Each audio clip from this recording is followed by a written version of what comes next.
Next, the peddler. Poems I read them all the time. And, I don't know why I was thinking about my father. Because he's a guy who used to keep a lot of cars around. He always had a bunch of cars. One time I used to borrow his cars all the time, and I'd lose them and stuff. I had a bad streak, and I smashed one up, burnt one up, and I got drunk and sold one. He wasn't so happy. But I beat on my father. I could get away with it. And I called him up and said, "Herbie, I want to borrow your car." He said, "You keep your shit up, I ain't going to have no more cars." And, but he let me borrow his car, and I kind of running out of poems. You got plenty of cars, though. This first one, the night I met Jack Powers, I asked him if I could.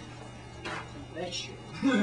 I asked him if I could read this poem because I thought it was an open reading, and and I never really liked this poem that much, other than the fact that I wrote it for Woody Guthrie out of a line my grandfather gave me about he didn't want to end up like a broken bird. And the lady friend I had at the time, she wicked liked it. But when I met her, she was a lady in a white dress, and then one day she got up and all of a sudden where was the other lady? You know what I mean? It wasn't good. She got the name Mrs. Godzilla, and but she liked this poem. Broken birds that cannot fly, crippled eagles barred from the sky, fledglings lost from the nest, stiffened crows laid to rest, yet the gulls circle and clamor and jest. Fly on, fly on, fly on. Bent beaks, broken wings, lost talons, loose feathers blown to the wind, the share of warbirds that will never sail again, yet still the gulls circle and clamor and jest. Fly on, fly on, fly on.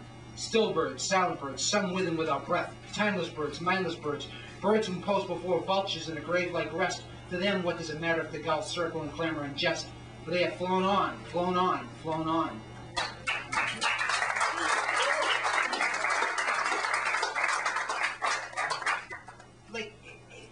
Everybody writes about, I call it El Cielo, Nerdonia, everybody's always looking for utopia. And you know what I mean? There must be billions of utopia poems, and this is one of them. But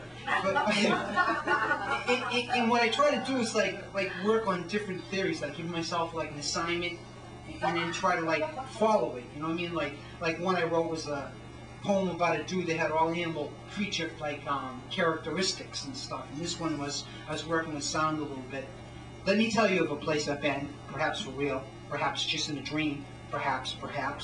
I was high upon a mountain, higher than any man has ever been, so far from everything and everyone, yet nowhere as near was lost was I. I felt as if I stood in the Garden of Eve, as if Eden once again had opened her gates, and as I stood there wondering where I might be, a faint little voice whispered, yes, whispered, "Al cielo, al cielo, al cielo." Ah, my soul would pay to be within her gates again, sitting upon the warm rocky shelf by the quarry's ledge, gazing into the deep pool as clear as glass, watching God's creatures swim before me, yes, trout twice the size of men. And as I sat there pondering where I might be, a little voice began to whisper, yes, whispered, "Al cielo, al cielo, al cielo."